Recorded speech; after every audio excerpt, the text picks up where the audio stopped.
Welcome to the Super Dave Osborne Show. Tonight featuring the Super Dave Band. Fuji Hakayito. Stay tuned, the Super One is on his way. Super Dave, what happened? Well, I'm sorry you're all here. It's bad weather out and everything else. It's not worth it, believe me. My attorney, Milton Weinthal, and myself went into court today, and we just went in to stop a book from being published. It's nothing more than that. I hate to have you out here. It looks like it's going to pour. Could you tell us who wrote the book, Super Dave? Well, my former gardener, Manny Martinez, wrote the book. And it was kind of a kiss-and-tell book, and it surprised me. Manny worked for me for many years, and I thought was a good friend. And it just shocked me, really. Could you tell us some of the things he might have said in the book, Super Dave? Well, he called the book My Years with the Super One. And, no, we don't have to take pictures of that. You won't see the book on the stand. Anyway, in My Years with the Super One, it was kind of harmless all the way through. And in the last chapter, it said, Super Dave Osborne did not always treat the people that work for him with dignity. I mean, it was outrageous. The words just popped off the page when I saw it. It's hard to believe. I called up Milton, and he dropped what he was doing, and he said, let's get into court and stop this, and that's what we did. It was very emotional. Manny was in there, and it was emotional. Had to be done, though.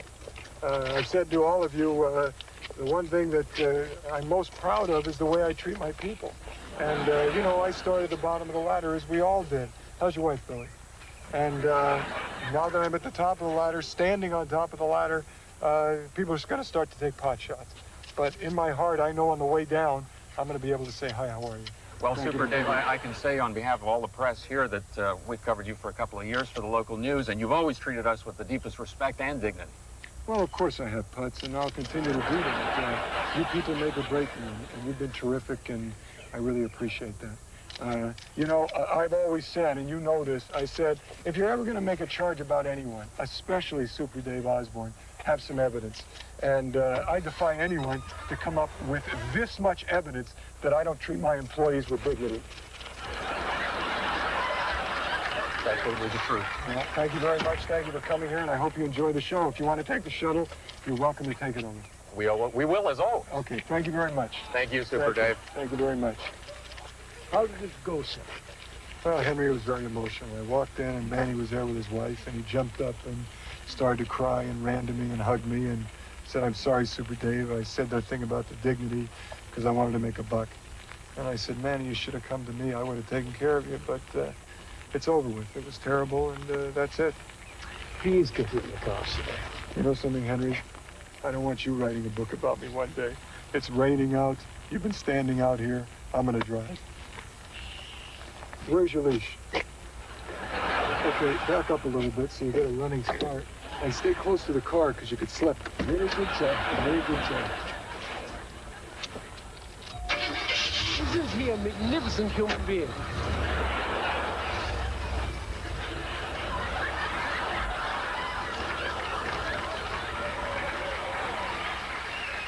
Stay tuned, there's more of Super Dave coming right up.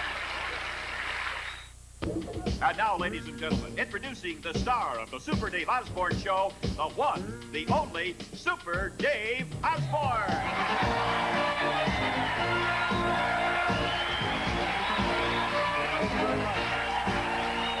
Thank you very much. Thank you.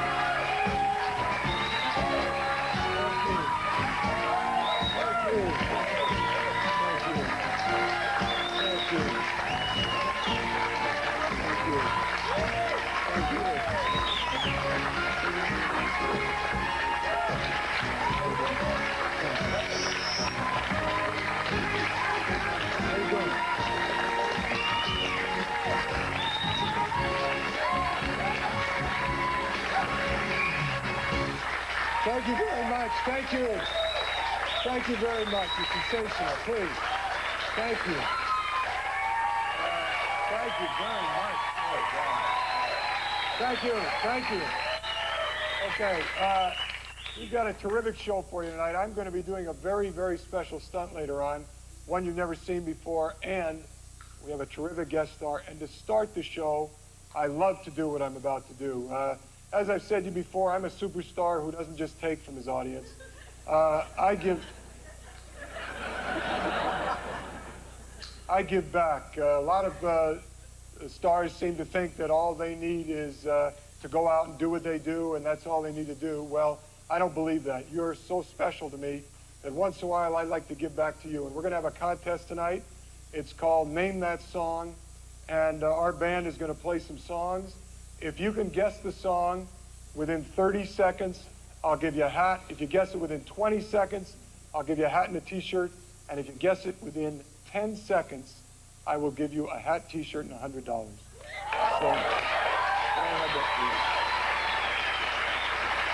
thank you very much.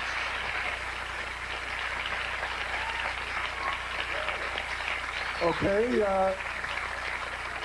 can I see the hands of people who might want to play this? This lady right there. All right, you, sir, stand up right here. And let's first meet our Super Dave band. Let's have a real hand for a Super Dave band.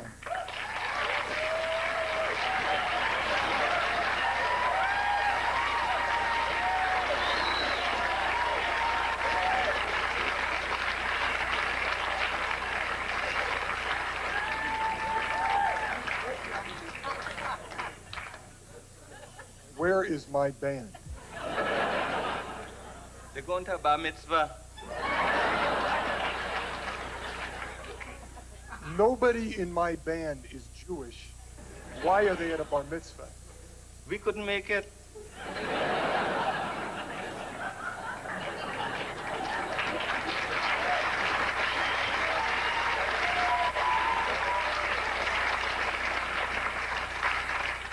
Do you know the game Name That Song? Since I small, that's my favorite game. Do you know these songs? Show them to the group. Oh, yeah, guaranteed. Yes, we know that. Yes, yes. We all know them. Okay, listen to me carefully. The object is not to give away the song too quickly, because if they get it in 10 seconds, I give away $100. Not that I don't want to, but I'd like to make it a little more difficult. You understand? 20 seconds, they get a t-shirt. 30 seconds, they get a hat. Okay, so you'll just ease into the songs. Tonight you ain't giving away a hat.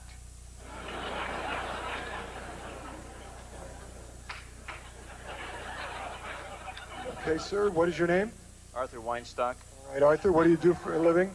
I'm in the TV repair business. Sensational. Okay, and I'm going to give you a hint here.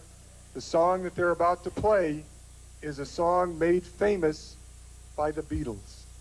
Okay? Now, I don't believe you're going to get the song right away. If you guess in the first 10 seconds and risk the 100, you won't have a chance to win the hat and the shirt. Okay? Okay, here's a song made famous by the Beatles.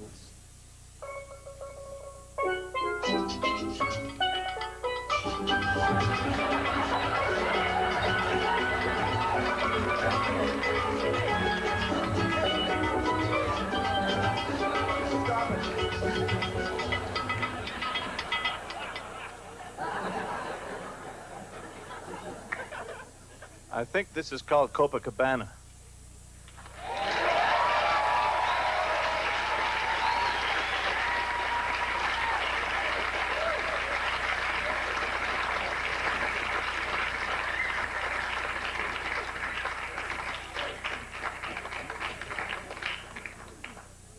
That was not Hey Jude. We know all the others on the list. Look at the next song. Do you understand that? And do you understand what we're doing?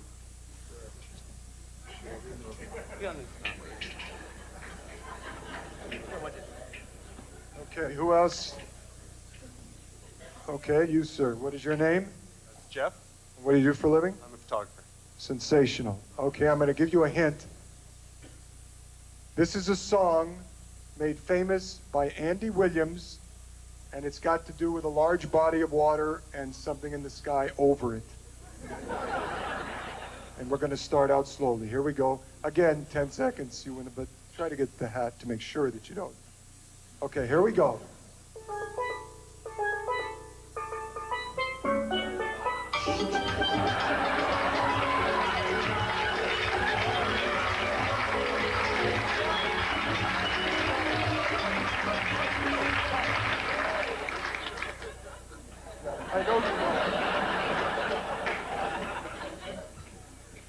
Cabana.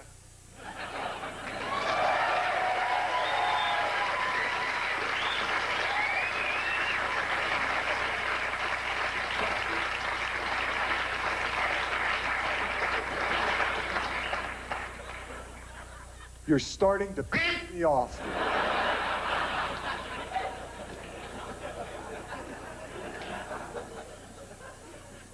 Do you know these songs? Make sure one of you knows the song. I know this one. What? Look, let me tune up a little bit first.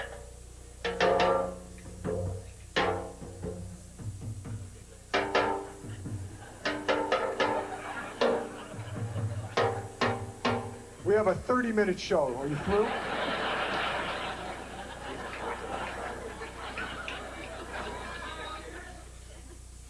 Who's next? Stand right up. And what is your name? Lorraine Carson. All right, Lorraine, what do you do for a living? I work for an accountant. I'm thrilled to have you here.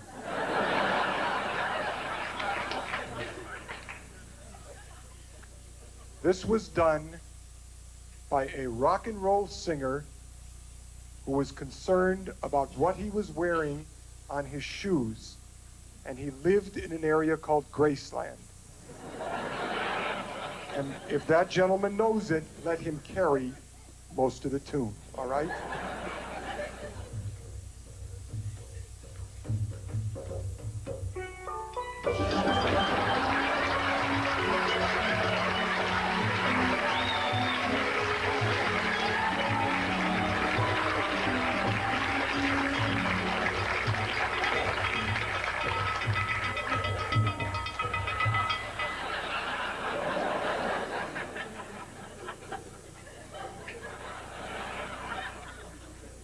Listen to me very carefully. I want this gentleman and this gentleman to play the first 10 seconds of the next tune. Do you follow me? Okay, rhythm section.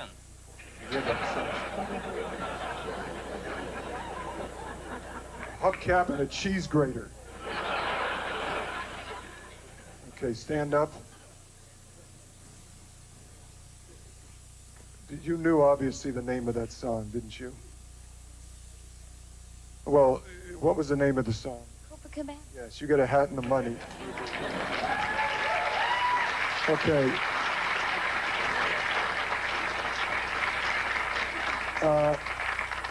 This is just rhythm section, so it would be a wild guess if you were to get it, okay? And this is a song by Old Blue Eyes about a city in the United States. Go.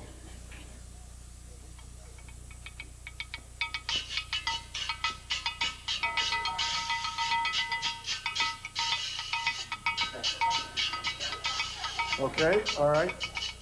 Before they start, would you like to take a wild guess? Yes, I would. It's Copacabana. Oh, I'm sorry. It's New York, New York. Gentlemen?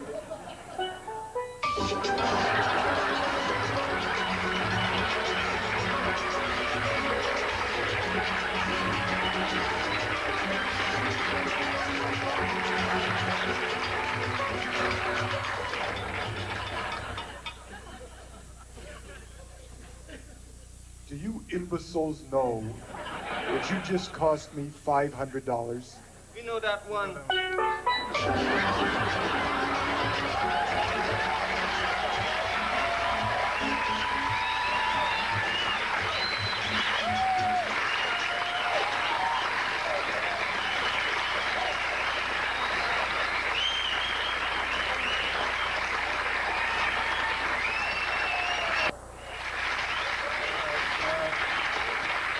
Jack, I've got to go over to do a stunt right now, so if you'll go in the bulb wall and then go to Mike Walden, I'll see you over there. Thank you.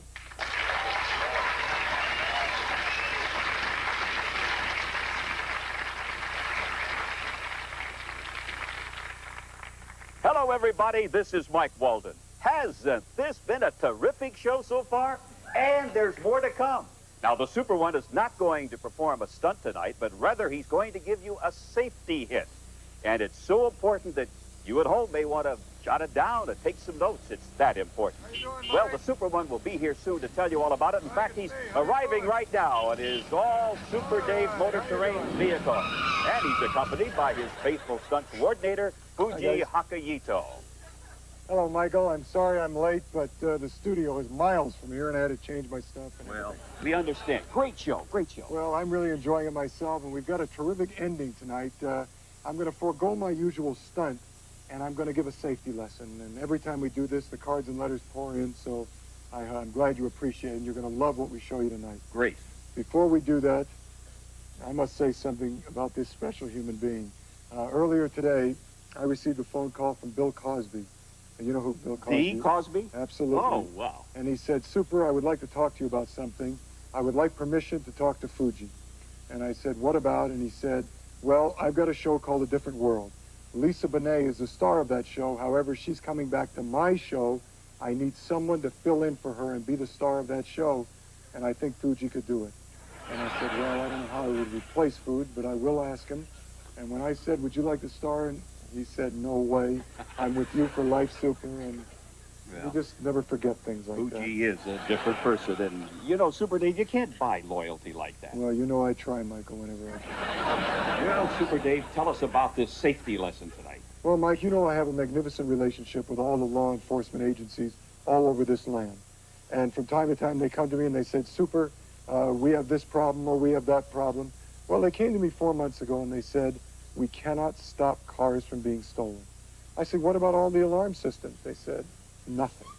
Burglars will go in there, they'll bypass the alarm, and away the car goes. So I said to Fuji, do you think it's possible to go into your laboratory and develop a theft-proof car alarm system? He said, give me a couple of months, and what I'm going to show you tonight is going to knock your socks off. He has done it, right? Absolutely. As you know, Michael, this is Fuji's own personal car. He has put a computerized alarm system in this car that is unbelievable, state-of-the-art. Fuji, will explain it, please. It is basically operated with a computer. Now, what you can do with this alarm is set your car to have the alarm personalized to yourself. Well, I'm not sure I really understood that, Super Dave. I have no idea what he said. Anyway, I'll simplify this. There's a computer in this car. Say Mike Walden brings his car into Fuji's lab, and you want it personalized. Fuji will punch into the computer your height, your weight, your religious preference, what you like to eat, your cologne, everything, so this car gets to know you like a friend. You can give it a name like Jake. Hi, Jake, it'll talk back to you. It is absolutely sensational, and I'm going to demonstrate tonight what Fuji has done with this miraculous alarm. Let's start off with the basics. This car knows Fuji. Watch what happens when he touches the door. Fuji? It is all right. The owner of the car is now attempting to enter the car. Everything is safe. Boy, that is amazing, Super Oh, Dave. so is this man right here, Michael.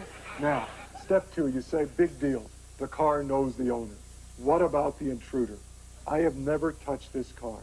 Watch what happens when I put a glove on this car. Someone is touching me who does not belong. The man is wearing a white jumpsuit with red, white, and blue stripes. That is spectacular. All right, now you got phase 1 and phase 2. The car knows the owner, the car knows the intruder. But what about the actual break-in? Could I have a hammer, please? 99% of the break-ins in North America are bust through the window time, all right? Right. So I'm going to do that right now and listen to what happens. Back away a little bit, okay? Someone has broken my driver's side window. Help me, I am being robbed. The car license plate is Fuji 123. That's working. Can you believe that? I can't. All right, now I'm going to show you something else. Say the intruder says, big deal, a car's talking to the public. I'm going to go in there and take the radio anyway. It'll only take me a few seconds. Watch what happens. Someone is opening my car door illegally. All right, what I'm going to do now is I'm going to attempt to steal the radio. And I want you to listen very carefully to what the car has to say. Okay?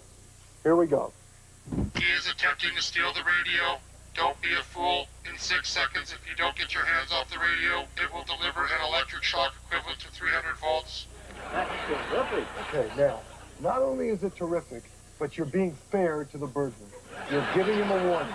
A lot of burglars will get out of here. They'll go to another car. But if they do happen to pull the radio, they're going to get 300 volts. Now, it's not exactly the electric chair, but it will make the hair on the back of their head stand up. That's the truth, all right. Super, I have one other question. What happens if somebody attempts to get in the car, gets inside of the car, and tries to start the car? What happens then? They put the key in the ignition? Yeah, right.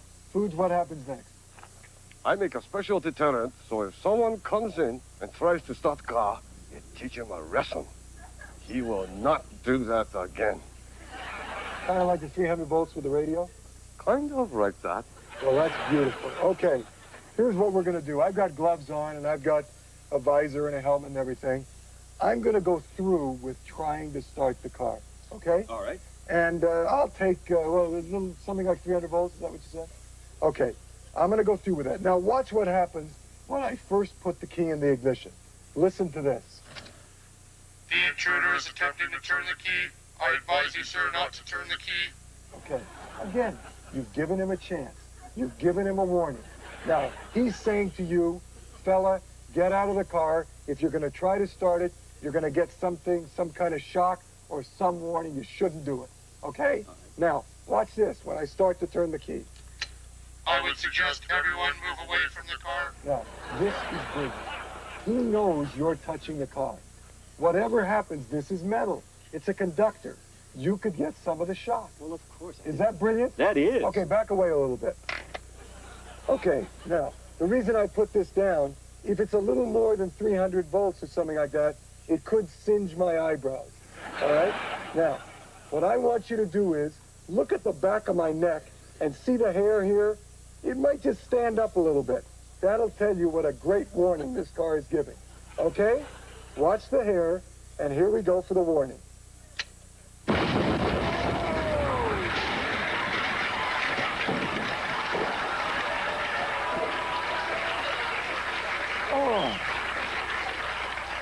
I have to get through I had my gloves on or I could have hurt myself. Oh. Anyway, I thought, oh, you know what? Maybe I did hurt myself. Yeah, I might have. Oh, yeah. Let me look in here. Yeah, I'm hurt. Yeah, I'm hurt here. I'm hurt bad. Let me ask you a question, Carr, if you can hear me. I'm looking in the side view mirror right now, and I don't see an image. What does that mean? It means you're dead. I was afraid of that. Well, that's my show. Good night, everybody.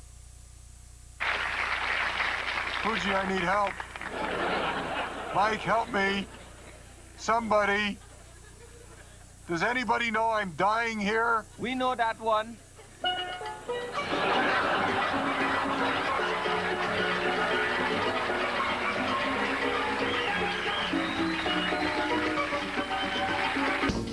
Welcome.